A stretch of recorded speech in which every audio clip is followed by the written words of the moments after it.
Evet, Şahinbey Belediyesi olarak çiftçimize, hayvan yetiştiricilerimize desteğimiz devam ediyor.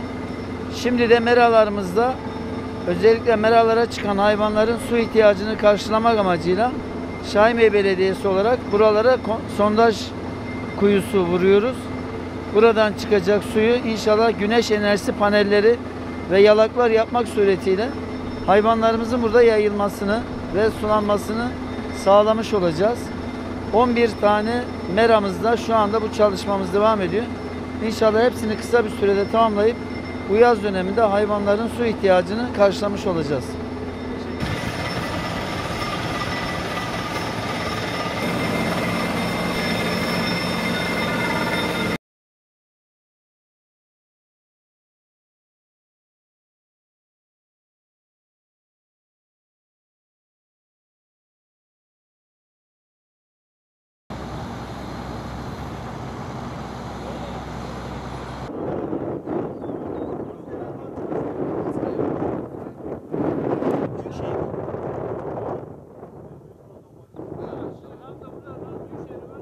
İşte köy halkımızda, köy genelinde koyunumuz bayağı fazla su ihtiyacımız var.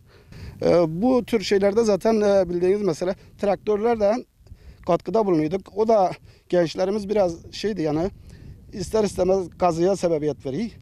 Evet. Bu tür böyle belirli yerlerde sabit olması bizim için avantaj. Yani köy halkımıza çok faydası var.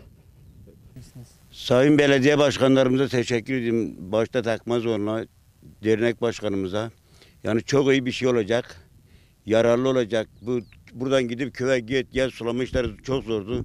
Şimdi ayağında suyu içecek mal yayılacak, iyi gelişecek.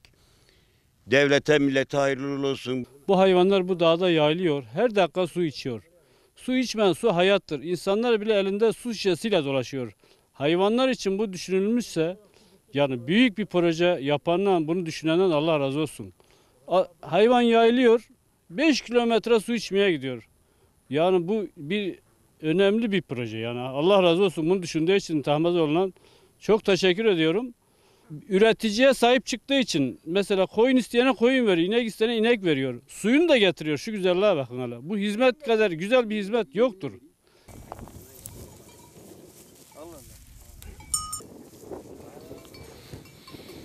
Öncelikle bizim halimiz, vaziyetimiz buydu işte böyle bu şekilde. Senelerce bu vaziyeti çekik biz. Şimdiden kere de inşallah bu vaziyete, bu yorgunluğa ihtiyaç kalmayacak. Tekrardan çok teşekkür ederiz bizim başkanımıza, Mehmet Tahmazoğlu'na.